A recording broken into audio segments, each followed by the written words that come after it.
Jadi materi berikutnya masih mengenai algoritma penjadwalan SJF. Sebelumnya kita menggunakan SJF non preemptif. Sekarang kita akan mencoba SJF yang preemptif ya. Yang preemptif ini algoritma SJF ya, shortest job first-nya bisa disela atau bisa diinterupsi oleh proses lainnya ketika melakukan proses yang sedang berjalan. Kita langsung ke contoh soal saja ya, misalnya saya mempunyai proses ya, saya mempunyai 5 proses. Ada proses A, ada proses B, C, D, dan E ya. Ada 5 buah proses dengan AT-nya masing-masing 0, terus 3, 4, 6, dan terakhir untuk proses E 10. Lama eksekusinya juga beragam. Untuk proses A, BT-nya ada 13, B 9, seterusnya ada 6, 3, dan terakhir untuk E, proses E itu 2. Kita akan mencari average waiting time-nya, AWT-nya. Kita akan coba membuat Gantt chart-nya terlebih dahulu untuk SJF yang preemptif ya. Jadi kita akan buat Gantt chart-nya.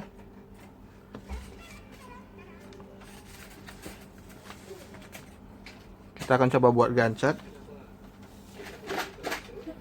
Yang pertama kita lihat waktu kedatangan pertama sekali ya. Kita lihat pertama sekali AT-nya itu punyanya si proses A ya. Jadi kita akan buat proses A dengan BT 13. Jadi 0, kita mulai dari sini, anggap saja 0 ya. Proses A akan dimulai sampai dengan 13, 0. Kemudian ada 1, 2, 3. Ternyata pada saat 3 ya, berjalannya proses 3, ada proses yang datang ya. Proses yang datang yaitu proses B ya. Jadi ada yang datang namanya proses B. Kita lihat ya, proses B datang sini 3. Proses B datang dengan burst time-nya 9. 9 ya. Jadi kita akan membandingkan lamanya proses sisa dari proses A dengan proses burst time-nya B ya. Jadi proses A yang telah berjalan mempunyai sisanya, dia ada 13 ya. Burst time-nya ada 13 dan sudah berjalan 3 ya. Jadi 13 dikurang 3, proses A masih mempunyai BT-nya 10 ya. Apakah 10 lebih kecil dibandingkan 9? Tidak. Berarti proses A akan disela oleh proses B ya. Dia akan disela oleh proses B dengan burst time-nya 9 ya. Jadi kita tulis saja sisanya di sini. Kita tulis saja sisanya di sini ya. 10 ya sisanya ya. 10 ya. Jadi proses A mempunyai sisa 10. Kita akan lanjutkan ke proses B ya. 9 burst time-nya. Jadi 3 kita akan jalankan 3, 4. Oh, ternyata pada saat 4 ada proses yang datang kembali ya, yaitu proses C ya. Proses C ya, kita tulis C dengan burst time-nya 6. Proses C dengan burst time-nya 6 ya. Kita lihat di sini ya, proses B yang sudah berjalan hanya mempunyai satu langkah ya. Jadi proses B tersisa 8 ya. Sekarang kita bandingkan kembali, apakah 8 lebih kecil dibandingkan 6? Berarti proses B itu akan disela oleh proses C ya. Jadi proses B berhenti sementara, kemudian disela. Sisanya kan 9 dikurang 1 jadi 8 ya. Kita tulis kembali. Jadi ada sisanya 8 ya. Kemudian kita akan menjalankan proses berikutnya, proses C. Ya. C mempunyai waktunya 6. Ya, jadi 4. Kemudian proses yang terjadi kembali dan ya, kita lihat proses berikutnya karena ada di sela, ada proses nomor 6, C6 burst time-nya nomor 4, kita cari 4 5 6. Ya, 4 5 6. Ya. Ternyata pada saat 6, ya, ini 6, ada proses yang datang kembali. Ya. Prosesnya datang kembali. Nih, proses ada yang kedatangan. Proses D, kita tulis di sini, proses D dengan burst time-nya 3, ya, di kedatangan arrival time-nya 6. Ya. Sekarang kita akan bandingkan kembali proses sisa dari C, ya. Sekarang C 45 jadi 4, ya. Kita bandingkan kembali ya. D burst time-nya ada 3. Ya, 3. Kita lihat 3. Ini untuk proses yang sebelumnya, proses C, ya, dia ada 6, baru 2 jalan, sisa 4. Berarti 4 lebih besar dibandingkan proses D, ya. Jadi proses C juga kembali disela, ya. Sisanya ada 4, ya. Itu proses diselanya, diinterupsi. Kemudian proses berikutnya yang berjalan, ya,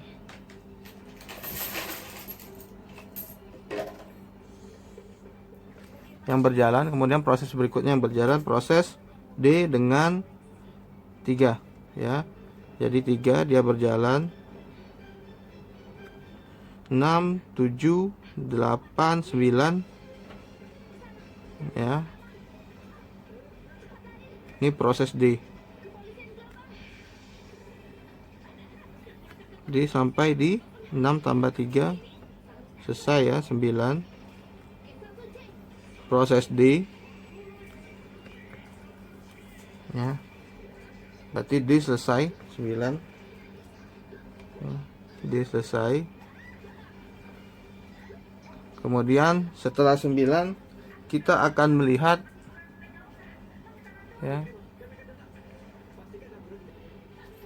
kemudian setelah proses D selesai dilakukan, kita akan melihat proses yang telah terjadi sebelumnya.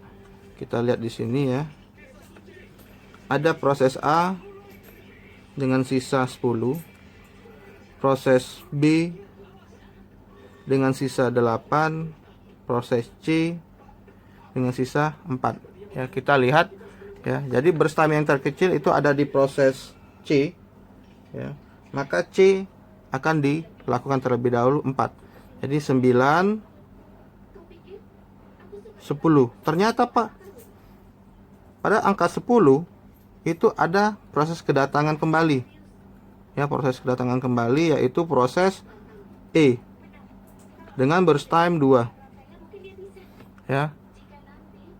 Jadi kita kembali bandingkan apakah 3 sisa proses yang akan berjalan, proses C ini 3 lebih kecil dibandingkan 2. Ya, ternyata lebih kecil proses yang datang, proses E. Ya, jadi proses C itu kembali di sela. Ya, di sela. Berarti proses C ada sisa lagi sebesar 3. Ya. Jadi proses E akan berjalan sebesar 2, 10, 11, 12 seperti ini. Proses E selesai. Kemudian kita akan lihat kembali, ya. Proses A sisanya masih 10. Ya, proses B 8, proses C 3. Ya, kita lihat burst time-nya.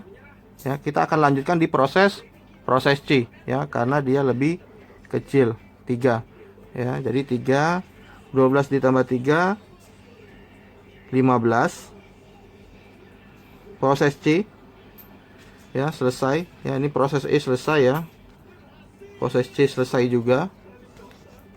Kemudian kita akan lihat 8 10 yang mana lebih kecil ya, proses B ya. Jadi 15 ditambah 8 ya, 15 tambah 8 ada 23. Misalnya di sini 23 titiknya. 23 untuk proses B. Ya, proses B kembali selesai. Kemudian proses terakhir tersisa proses A 10. Jadi 10 berarti 23 tambah sisanya 10 berarti ada 33. Nah, ini gambaran Gantt untuk proses algoritma penjadwalan SJF preemptif. Ya, proses yang SJF yang bisa diinterupsi atau disela oleh proses kedatangan proses lainnya ya. Kemudian kita akan mencari AWT ya. Kita mencari waiting time-nya dulu ya. Kita mencari waiting time-nya. Kita akan melihat WT-nya. Kita lihat proses A terlebih dahulu. Untuk A-nya ya. Kita lihat proses A. Kita lihat mulai eksekusi proses A 0 ya. A pertama kali dieksekusi 0. Kemudian kita lihat kapan dia dieksekusi ya.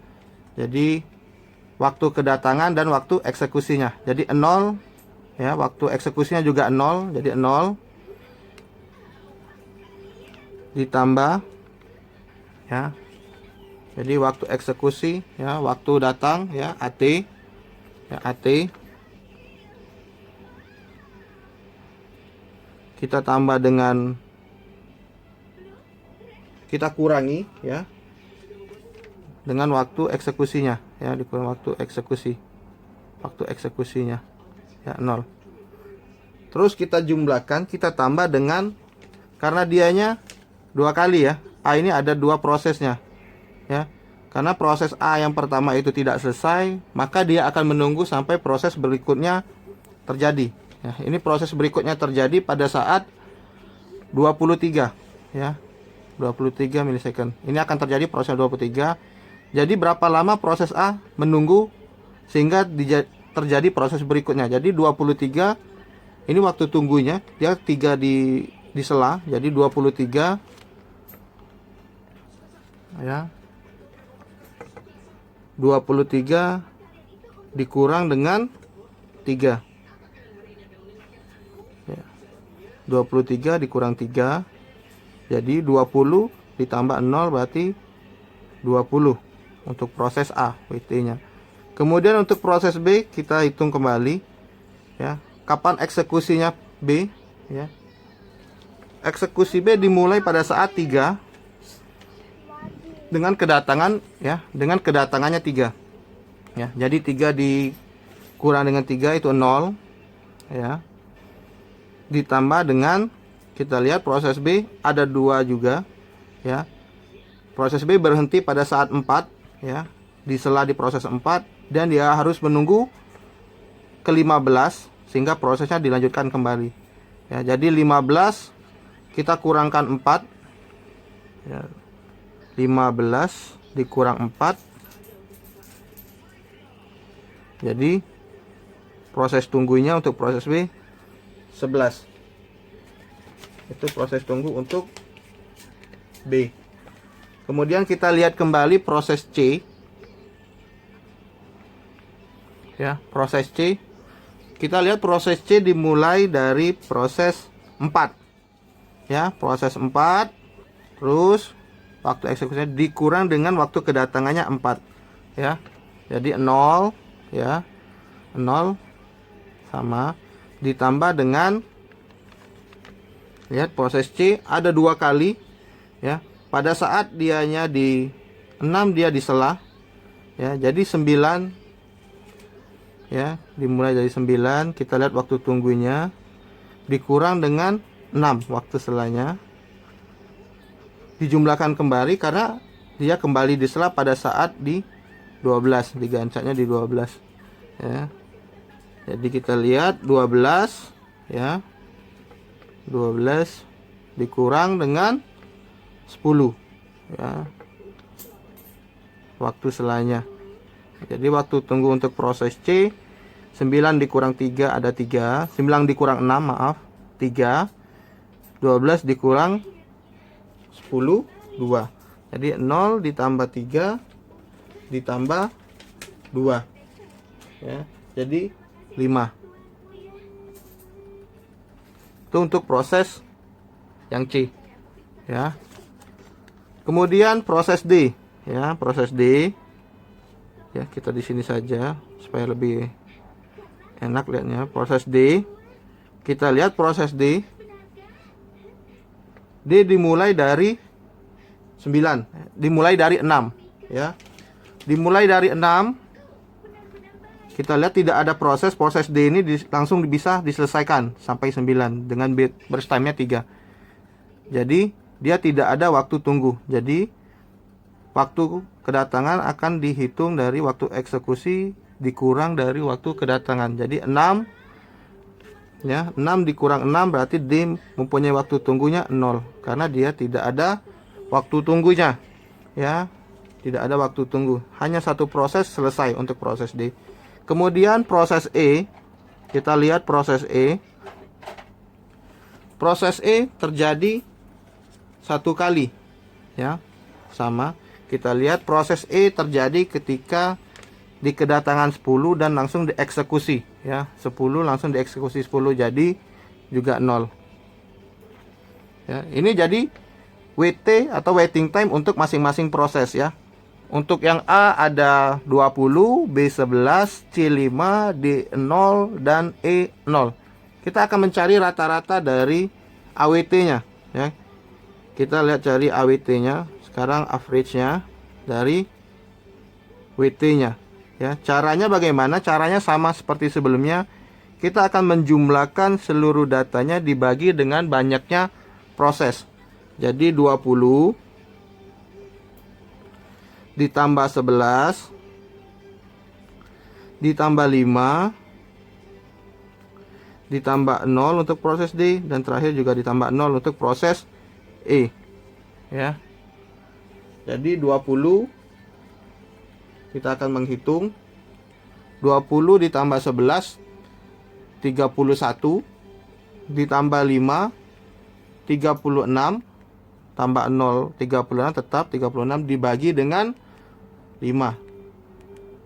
Jadi hasilnya rata-rata waitingnya 7,2 milisecond ya.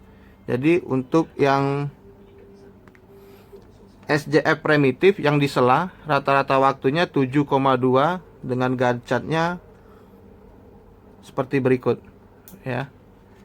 Demikian penjelasan untuk algoritma penjadwalan SJF primitif. Terima kasih.